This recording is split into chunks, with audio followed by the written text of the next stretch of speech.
take a look at that.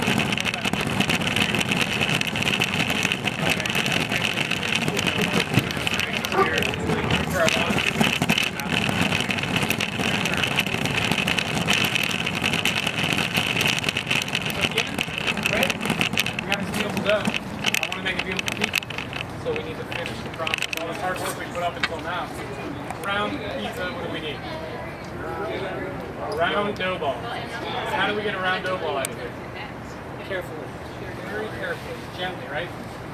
We want to respect the dough, so what I'm going to use is you use a little bench scraper to get in there, and that's going to help you kind of get that dough ball. I'm just going to go and gently pick it up and maintain. Now this dough is a little tacky, right? It's about a 70 and 73% hydration, so when I go to touch this, it's a bunch of CO2 bubbles, there's a bunch of ethanol alcohol that's released in here. That's what gives us this rise. So what I want to do is I want to release a lot of that CO2 out of that. I'm going to degas it for our technical term there. And the way I'm going to do that is I'm going to start in the middle and I'm going to gently push out. And we're going to try to stretch one of those into a pizza. It wouldn't have happened. We would have literally had to rip those gluten molecules apart. So the great thing about that is if this is nice, properly proofed dough, so it's a little bit chilly, but other than that, it's really nice. Gravity's going to do the work for us. We can call this the steering wheel, or some call it the praying to the rosary. So you're just going around and counting the beads and saying our grace or whatever we do there, and just slowly and gently, I want to stretch this out. And what's happening here is I'm letting the dough stretch from the outside. The middle's going to stretch itself, so I'm slowly working that around bit by bit. And if you look here, I'm literally, I have to do nothing to stretch this dough. I'm just letting it rest on my hands, and then all the other fun stuff, all the hoopla, it's just for look. No, we're just using science to stretch a little bit faster. The basic way to make that work is I'm going to rest the pizza on my knuckles, and I'm going to open my knuckles up almost like a flower blooming. If you have any rings or anything that's going to tear through the dough, they're going to tear through the dough. So, and the way I do that is I just give it a little stretch, give it a baby toss. If you watch, I always adjust my knuckles to the outside edge of the pizza crust. Baby little toss, stretch, toss, stretch, toss.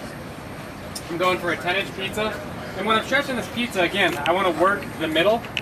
Or I want a uniform mass, so that way when the pizza cooks, it's going to be nice. And if we actually hold this up to the light, you can kind of see these almost fibers and threads running through that. And it's better when you get it in your hand. We call that window painting, but that's literally the gluten strand coming together. So first thing is I'm always going to, not always, but today we're going to start with a nice tomato sauce. And from here, I'm going to use 2 ounces on a 10-inch pizza. Again, I want to use the tomato sauce as a balancing agent, right? Tomatoes are kind of one of nature's perfect gifts. It's acidic, it's sweet, it's got all this beautiful flavor. But again, I want it to balance, and just as importantly, I don't want it to get soupy, so that way it leaks through the bottom of my crust, causing me to create some friction. I'm going to tear that pizza. The next thing is cheese.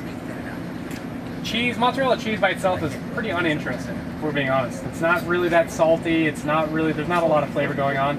It's a good mutual mouthfeel. It's got a lot of things, but it's going to detract from your pizza. So if I get that pizza pie where I'm pulling the cheese to the moon, I'm actually doing a disservice to that pizza because there's so much of it, it's actually muddying everything else out of it. So when I'm working with this cheese,